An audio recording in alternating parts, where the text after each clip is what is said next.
sa lupit pa lang ng pagmamahal. Welcome to our 365 daily devotion. Ako po si Alexander Ramos from Batch 2. At ang topic po na tatalakayan natin ngayon ay sino-sino ang mga kasama natin sa langit. Ngayon po ang ating pag-aaral ito po sa Revelations chapter 4 verses 6 to 8. At saan po natin ang ating pusot isip sa mga nakasalita ng Diyos. Sinasabi dito na, and before the throne there was a seat or a sea of glass like crystal. Around the throne, on each side of the throne, are 4 living creatures, full of eyes in front and behind. The first living creature like a lion, the second living creature like an ox, the third living creature with the face of a man, and the fourth living creature like an eagle in sight.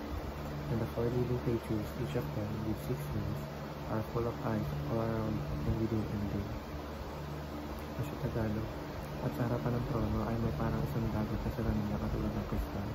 At sa gitna ng trono at sa palibot ng trono ay may 4 na nilalang na buwan na puno ng mga mata sa harapan at sa likuran. Ang unang nilalang ay tulad ng isang layon. Ang ikalawang nilalang ay tulad ng isang baka. Ang ikatlong nilalang ay may mukha ng isang tao.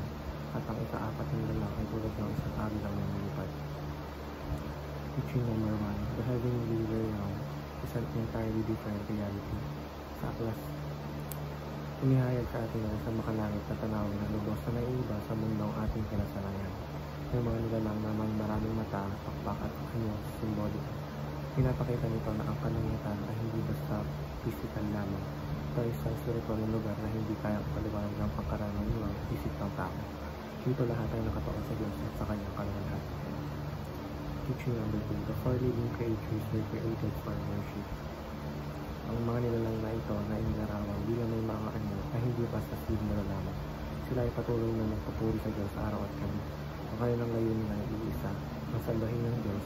Pinapakita nito na ang pagsamba hindi option, kundi layunin ang kanilang pagkakalikha. Teaching number 3. The whole creation is centered around God's glory. Lahat ng nilalang sa langit at sa lupa ay nilikha para sa isang layunin. Ang ipahayag ang kadakilaan, kabanalan at kaluwalhatian ng Diyos.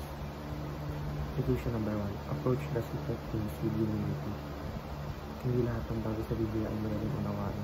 Ang mga makalangit na nilalang at mga pangikat ay minsan misteryoso. Ngunit dapat natin tanggapin ito sa pananampalataya at paggalang. Application number 2. Serve God according to our unique capacities.